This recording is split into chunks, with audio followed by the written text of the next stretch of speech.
Temas económicos en nuestra pantalla. ¿Cómo le va? Bienvenida. Vamos a empezar a revisar nuestros titulares. FMI se niega a reducir la deuda del Estado argentino. Alemania, crecimiento cero, último trimestre de 2019, lo que enciende múltiples lecturas económicas. Vamos a seguir hablando de suelo africano en nuestro expediente económico. Así le llamamos a nuestro espacio de análisis. Hoy, sequía y sus impactos.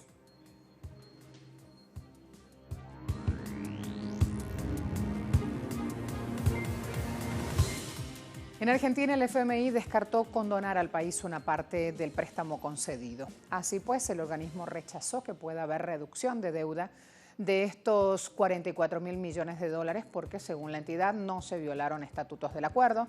Hay que destacar que miles de argentinos han salido a las calles a exigir que se suspenda el pago de la deuda y se realice una investigación sobre la misma. Gestión de Mauricio Macri acordó en 2018 con el FMI el mayor préstamo de la historia por cerca de 57.000 millones de dólares, recibió 44.000 y eligió, a cambio de un ajuste muy duro en las partidas presupuestarias, intentar llegar a un equilibrio en el déficit fiscal, la receta que le imponía el FMI. Cristina Fernández cruzó y muy duro al vocero del FMI. Dejó muy clara su postura. El FMI le respondió a la vicepresidenta Cristina Kirchner, dice que no violó estatutos al prestarle al gobierno de Macri y que no puede aceptar una quita de la deuda argentina. Leo en Infobae, decía ella, y ahí mismo pasó a mostrar la respuesta. Convenio constitutivo es lo que teníamos que mostrar como imagen siguiente. Y luego de eso, Cristina dice, cortito y al pie, sin comentarios, los argentinos y las argentinas sabemos leer. Y si cliqueamos ese artículo 6, habla de las transferencias de capital, porque esto está estipulado por el FMI. Y en la sección 1 de esas transferencias de capital, ustedes pueden leer uso de los recursos generales del Estado para transferencias de capital. Inciso A dice, salvo en el caso previsto, sección 2 de este artículo, ningún país miembro podrá utilizar los recursos generales del fondo para hacer frente a una salida considerable o continua de capital. Los dos términos, tanto el considerable como el continua de capital, aplican para lo que ocurrió en suelo argentino. Así declaró entonces el pronunciamiento del Fondo Monetario Internacional, la respuesta y la postura de Cristina Fernández, abogada, recordemos, expresidenta del país, actual vicepresidenta ejecutiva. Mientras todo eso pasa, este instituto, el Banco de la Nación Argentina, el BCRA, volvió a bajar tasa de interés. El BCRA es uno, el Banco de la Nación Argentina es otro, recuerden. Pasó del 48 al 44%. Esto da, tras la desaceleración inflacionaria, hay que destacar que se acumula una caída de 19 puntos porcentuales desde que asumió Miguel Pese al frente de la autoridad monetaria. El directorio BCRA dijo que apunta ahora a un manejo de tasas de interés que potencia ahorro y financiamiento en pesos. Y en horas recientes, en ese marco, el Instituto de Estadísticas y Censos, el INDEC, dio a conocer también la inflación de enero, que está ubicándose a la baja, 2,3%. Es el dato más bajo desde julio del año pasado y el primero de un mes completo bajo la administración de Alberto Fernández.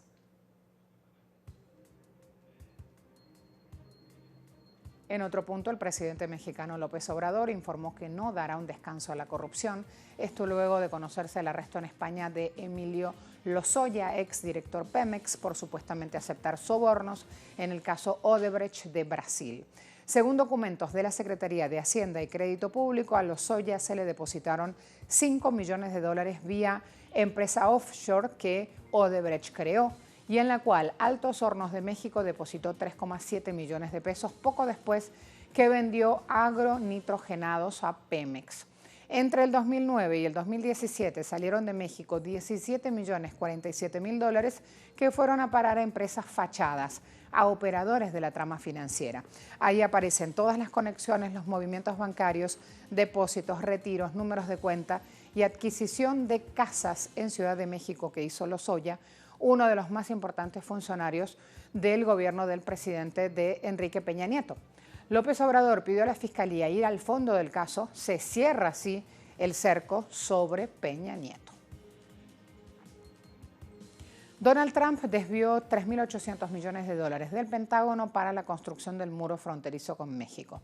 La Casa Blanca informó este jueves al Congreso la decisión de Donald Trump de hacer este desvío del Pentágono para levantar los muros fronterizos con México. Hay que señalar que este dinero, que será tomado de las arcas del Pentágono, tercera vez que lo digo, estaba destinado a construir aviones de combate, barcos, vehículos y equipos de la Guardia Nacional. Esto consta en un documento al que tuvo acceso el portal Político. Por su parte, legisladores demócratas manifestaron su descontento con la decisión del mandatario. El presidente Trump está una vez más sin respetar la separación de poderes y poniendo en peligro nuestra seguridad al atacar recursos militares para pagar su derrochador muro fronterizo. ¿Quién lo dijo? La presidenta del Comité de Asignaciones, Nita Lowey. Y voy a comenzar ahora hablando de las acciones buenas de nuestros países, en este caso Cuba, sumando colaboración a China ante el brote de coronavirus. La Comisión de Salud en China decidió, ya lo conocimos al principio de semana, usar el interferón alfa-2b, un antiviral producido en la industria biotecnológica de Cuba, para bajar justamente este brote, esta ausencia de salud que sufren los chinos a raíz de la irrupción del coronavirus. La elaboración del fármaco cubano se produce desde el 25 de enero en una planta mixta chino-cubano en la localidad de Changchun. Especialistas apuntan a que este fármaco se aplica contra infecciones virales, al igual que es efectivo en terapias contra distintos tipos de cáncer. Esto se da gracias a la cooperación y convenios que han tenido ambas naciones en el sector biotecnológico y habla entonces de este impulso bilateral en esta rama. Quien lo destacaba con estas palabras era el embajador de Cuba en China, que también informó que van a contribuir con científicos cubanos para encontrar una búsqueda, ya sea una vacuna o un tratamiento, y así con China entonces se van sumando esfuerzos para combatir el brote. A la vuelta de la pausa vamos a revisar cómo en España se da esta protesta agrícola de grandes dimensiones, grandes tamaños, que ha tenido poca visibilidad en el espacio mediático europeo, pero que habla de una acción que es crucial para quienes trabajan en el campo en ese país.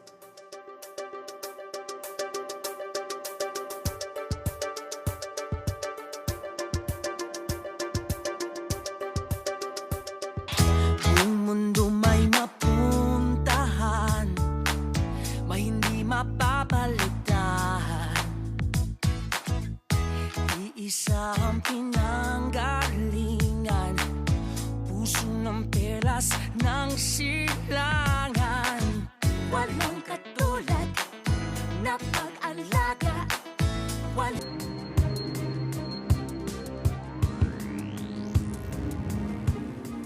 En Alemania la economía mostró crecimiento cero en el último trimestre de 2019, le contaban nuestros titulares.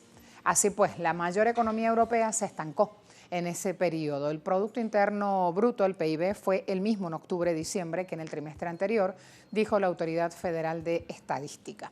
De igual forma, los expertos revisaron cifras del tercer trimestre diciendo que el PIB había crecido un 0,2% en lugar del 0,1% y confirmaron tasa de crecimiento anual de 0,6% en 2019. Sin embargo, ese sigue siendo el peor desempeño anual de Alemania desde el año 2013. Por su parte, otros economistas advirtieron que las cifras indicaron problemas en 2020. Las perspectivas para este año son todo menos buenas. Alemania necesita un nuevo modelo de crecimiento, lo ha dicho Jens Oliver Niklas, economista del banco LBBW. En España se da esta situación. Agricultores y ganaderos han bloqueado carreteras con sus tractores como una manifestación en defensa de precios justos y contra los recortes en las ayudas. Asociaciones agrarias Asaja, Cubat y UPA, junto con cooperativas agroalimentarias, insistirán al gobierno de Pedro Sánchez en la necesidad de implementar verdaderas políticas de apoyo al sector de la agricultura como un punto estratégico para alzar la economía española. Los agricultores consideran que su situación es insostenible, ya que los precios que reciben por parte del Ministerio de Agricultura para sus cosechas son muy bajos. Estos sectores alegan además que los supermercados y su distribución son los principales culpables de los bajos precios en sus productos. La oferta, compuesta por un gran número de productores, en su mayoría de pequeño tamaño, hacen frente a una cada vez mayor concentración de la demanda, sobre todo en la distribución. Esto causa que los supermercados se beneficien del valor añadido a los productos e incrementen los precios de las ventas al público y dejen a los proveedores y trabajadores agrarios con una actividad menor y ganancias ínfimas. El Ministerio de Agricultura considera que los agricultores deberían agruparse en cooperativas más grandes para tener más fuerza en la negociación de los precios y así corregir esta desventaja. Las protestas están siendo apoyadas por DECOP, el primer productor mundial de aceite de oliva, que ha paralizado su centro de trabajo para apoyar sus reivindicaciones y denunciar que los precios que les pagan vienen en decadencia desde hace décadas. El marketplace online especializado en alimentos frescos y artesanos aboga por un precio justo para los productos alimentarios para agricultores y ganaderos. Alestar 100% española denuncia que la situación que está viviendo el sector agrícola y ganadero es la crisis más importante de la historia. Esperan una pronta respuesta por parte del Estado, de lo contrario seguirán cerrando las principales vías con sus cientos de tractores y pidiéndole a sus clientes disminuyan el gasto en grandes superficies y que solo apuesten por el comercio local. El ministro de Finanzas del Líbano dijo el jueves que el nuevo gobierno está sopesando si paga o no su deuda de eurobonos de 1,2 mil millones de dólares que vence el próximo mes en medio de una crisis económica que arrastra meses de disturbios en las calles. El Líbano está lidiando con su peor crisis financiera desde el final de la guerra civil del 75 al 90, incluida una crisis de liquidez cada vez más profunda con una deuda pública en alza. Mientras tanto, las protestas antigobierno se dirigen a la élite, justamente que está tomando las decisiones políticas, culpándolas por corrupción generalizada y la economía en crisis. No es fácil, es lo que ha dicho el ministro de Finanzas a los periodistas. Antes de esta primera reunión del nuevo gabinete, habló después de revisar diferentes opciones con el equipo financiero. Van a ver también cómo, en este caso, el presidente sudafricano Cyril Ramaphosa dijo en su discurso sobre el Estado de la Nación que la economía del país ha estado en dificultades principalmente por la escasez de energía que afectó a empresas y la vida de las personas, a todos. También anunció que la tasa de desempleo se profundiza, que los fondos de gastos públicos son cada vez más altos y mientras que no haya una posibilidad en el sector, el país no avanzará.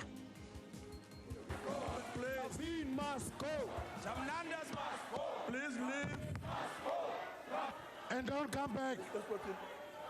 Leave and don't come back. Sergeant at Arms, help those two members out.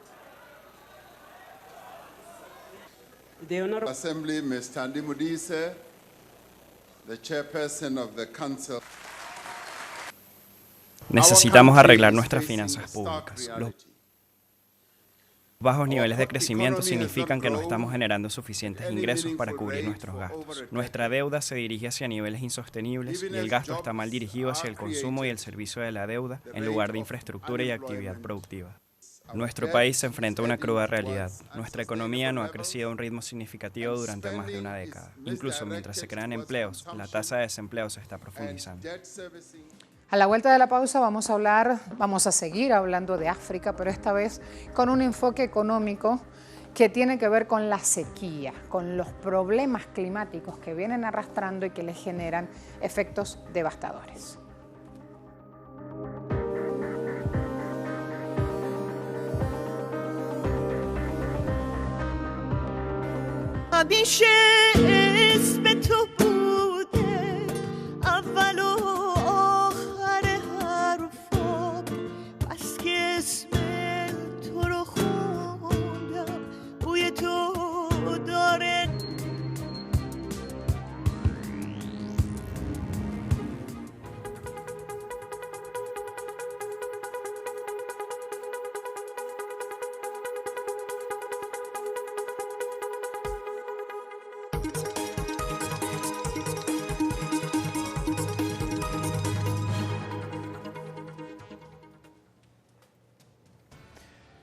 Fíjense, el norte de África siempre fue conocido por su clima seco y árido, un entorno que resulta cotidiano para su fauna y su ganado.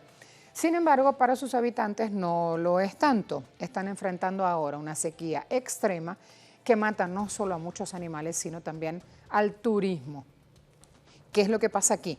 Hay varias granjas donde los dueños se han visto obligados a dejar ir a sus trabajadores, a cerrar las operaciones, mientras solo esperan de forma desesperada lluvia. África es históricamente conocido por ser un área con altos riesgos de sequía por factores meteorológicos, sociales y demográficos. Su clima se caracteriza por fuertes patrones estacionales de lluvia, donde la mayoría de las precipitaciones anuales se producen desde principios de noviembre hasta marzo, formando lo que se considera la estación lluviosa. Sin embargo, el continente se ha retrasado en las llegadas de las precipitaciones. Esta alteración de los ciclos ha causado estragos en distintas zonas con resultados devastadores. Desafortunadamente, la sequía nos obligó a poner todas nuestras reservas en espera. No podemos reservarle a un chico que viene del extranjero con la sensación de safari e intentando darle el mejor safari que haya tenido. Pero los animales que están aquí son muy delgados y moribundos. En algunas zonas de África no ha llovido durante 5 años, lo que indica un déficit de lluvia acumulada y que se ha convertido en un escenario 5 veces más negativo, debido en gran medida al calentamiento global. Dicha vulnerabilidad se ve ahora más afectado por el riesgo de sequía y se estima que se multiplique por 7 el ritmo del calentamiento actual, que traerá más desespero y bajos ingresos en los sectores agrícolas, al punto de forzarlos en abandonar su hogar y profesión.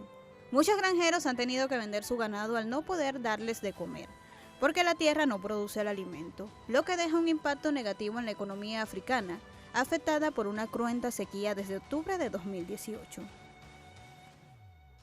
Nuestros animales están realmente sufriendo. Hemos perdido muchos animales. En esta etapa me queda entre el 30 y el 40% de mi rebaño. Todo lo demás murió o nosotros lo habíamos sacrificado. Si la economía en el norte de África desea mejorar, es necesario buscar una solución pronta al cambio climático a nivel global, ya que este impacto puede conducir a patrones climáticos más extremos e intensos, como la sequía prolongada, pero también puede aumentar su frecuencia y severidad. Es urgente combatir este problema ya que la población va en crecimiento y su concentración en áreas urbanas es cada vez más reducida, y todos estos factores climáticos negativos ponen en riesgo la seguridad alimentaria de esta región. Esta es la peor sequía regional en casi 40 años, que disparó la tasa de hambruna en países como Zimbabue, donde cerca de la mitad de su población de 14 millones de personas carece de acceso al sustento necesario. Es el país africano más vulnerable por el cambio climático y la hambruna. En un lapso de 10 meses, el este de dicha nación se ha visto sacudido por fenómenos climáticos extremos, lo que ilustra el elevado precio pagado por África, que a pesar de ser el continente que menos contamina, es el más afectado por el cambio climático. La sequía se suma a una lista interminable de dificultades como la inflación, la escasez de dinero, gas, medicamentos, agua y electricidad. En Zimbabue, la vida diaria se ha convertido en una verdadera pesadilla. Madagascar es otro país que, ubicado en África Oriental, también se ve afectado por la sequía. Más de 2,6 millones de personas se vieron afectados por el impacto de este fenómeno a finales de 2019 y más de 916.000 necesitan asistencia alimentaria inmediata. El país tiene la cuarta tasa más elevada a nivel mundial de desnutrición crónica. En este país, 1 de cada 2 niños de 5 años presentan bajo crecimiento. Además, 3/4 partes de la población vive con menos de $1,9 al día. En Zambia pasa lo mismo. Los efectos del cambio climático son innegables. Unas 2,3 millones de personas necesitan ayuda alimentaria urgente, como resultado recurrente de las prolongadas sequías. A esto se le suma el deterioro de la seguridad por el incremento de los ataques terroristas que han dejado a 5,2 millones de personas, es decir, más de un cuarto de la población afectada por la crisis y provocando el desplazamiento de 500.000 personas. Esto, sumado con olas de calor e inundaciones, han dejado al continente en el peor de los estados, viéndose obligados a bajar sus ingresos en el ganado y en su producción agrícola. Urge que los líderes mundiales, cuando se reúnen preocupados por el cambio climático, pongan el acento en el continente africano, pues si bien tenemos una deuda gigantesca con el planeta de cara al futuro, con el continente olvidado, África, la deuda es histórica.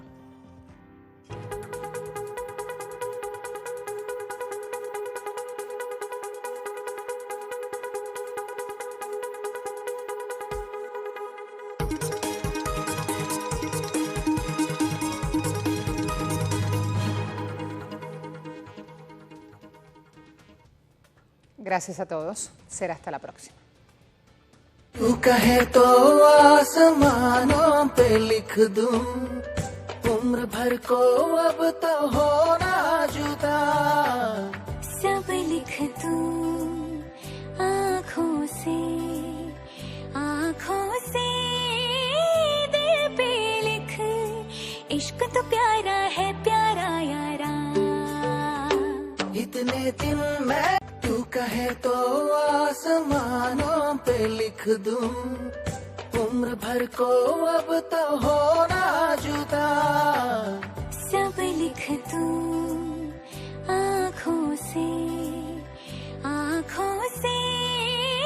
दिल पे लिख, इश्क तो प्यारा है प्यारा यारा।